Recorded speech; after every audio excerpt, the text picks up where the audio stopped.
দেখছিলেন এবং আমাদেরকে বিভিন্ন রকম দিক নির্দেশনা এবং আমাদেরকে উৎসাহিত করেছেন। স্যারের প্রতি কৃতজ্ঞতা প্রকাশ করছি। আমি স্যারকে একটু অবগত করি যে আমরা বাচ্চাদেরকে প্রকৃতির কাছেও নিয়ে যাই। আমরা একটা সময় দিয়ে দিই যে আজকে বিকেলবেলা বাচ্চাদেরকে নিয়ে আসবেন। Play section, nursery section, pre section আমরা ভাগ ভাগ করে বাচ্চাদেরকে গ্রামের দিকে নিয়ে যাই স্যার।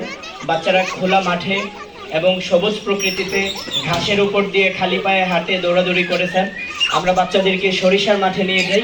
বাচ্চাদেরকে একটা উন্মুক্ত শৈশব, যেটা এই সময়ের শহরের বাচ্চারা পায় না। আমরা চেষ্টা করি সামগ্রিক বিষয়গুলোতে বাচ্চাদেরকে ইনভলভ করার যতটুকু সম্ভব।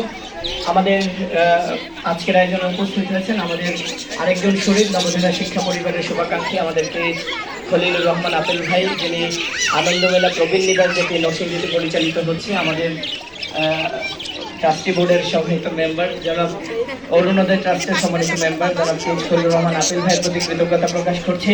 কথা বলার জন্য আমি বিনয়ের সাথে আহ্বান করছি আমাদের আজকের আয়োজনের মান্যবর প্রধান অতিথি, যার পদচারণায় আজকে আমরা ধন্য হয়েছে। স্যার অনেকদিন বলেছেন আসবেন, সময় স্বল্পতার জন্য আসতে পারেন নাই। স্যার আজকে এসছেন, আমরা উচ্ছ্বাসিত, উদ্ভাসিত এবং নবধারা শিক্ষা পরিবার আজকে অনেক হ্যাপি।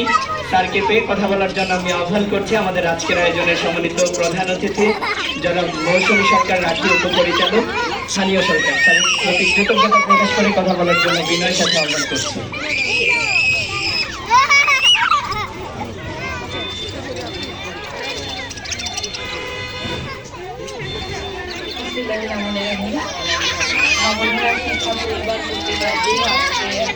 ফুল, পাখি এবং সবজি মেলার আমাদের উপস্থিত আছেন নরসিংদী সদর উপজেলার